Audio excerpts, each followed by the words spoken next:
અત્યારે આપણે જો જગનેશ્વર મહાદેવે ટ્રેરેઝો ચાલુ કરી દીધો છે અને 3 ચોકઠા બની ગયા છે અને જો કામ ચાલુ થઈ ગયું છે મસ્ત મસ્ત અને સામે પણ ગ્રીલનું કામ થઈ ગયું છે. ચાલો તો તમને બતાવું તો મસ્ત મસ્ત થઈ ગયું કારણ કે મંદિરનું કામ પાછું રાબેતા મુજબ ચાલુ થઈ ગયું છે ને અહીં જો બધા કટકા કરેલા છે ટેરેઝો બનાવવા માટે. કરાવું તમને અંદર દર્શન અને આ રીતે ગ્રીલ નખાઈ ગઈ છે જો ફરતી ગ્રીલ નખાઈ ગઈ છે જોરદાર.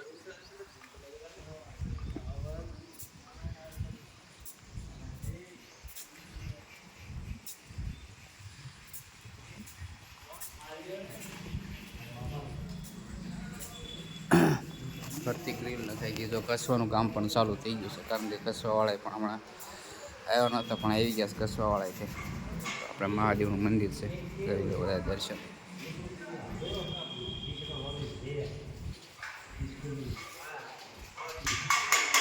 કસવાનું કામ પણ ચાલુ થઈ ગયું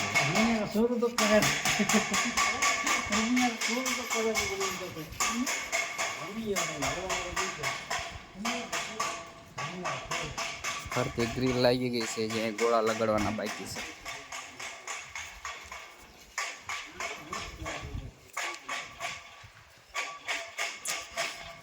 બહુ મસ્ત કામ થઈ ગયું છે અને ટેરેઝો બનાવવાનું પણ કામ ચાલુ કરી દીધું છે કારણ કે ટેરેઝો એક બાકી હતો આગળના ભાગમાં ટેરેઝો કરી છે એટલે બહુ મસ્ત એકદમ આવશે.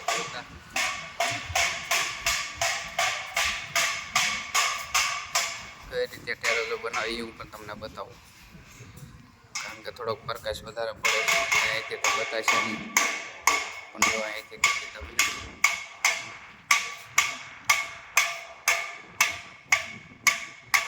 આ રીતે ટેરેઝો બનશે કારણ કે અંદર બધી સિમેન્ટનું બધું આવશે અને ટોટલ બધી પથ્થરની કટકી લગાડી આરસ અને લાલ આરસ અને વ્હાઈટ આરસ બધી અને ઓલી બાજુ બ્લેક આરસમાં પણ લગાડી બહુ મસ્ત આ રીતે બનશે ટેરેઝો કારણ કે જે એક લાઈન પૂરી થવામાં આવી છે 1 2 3 4 12 ચોકઠા છે 12 ચોકઠાની અંદર આવી રીતે ટેરેઝો બનાવશે એટલે જબરજસ્ત વાય લાગશે જોરદાર.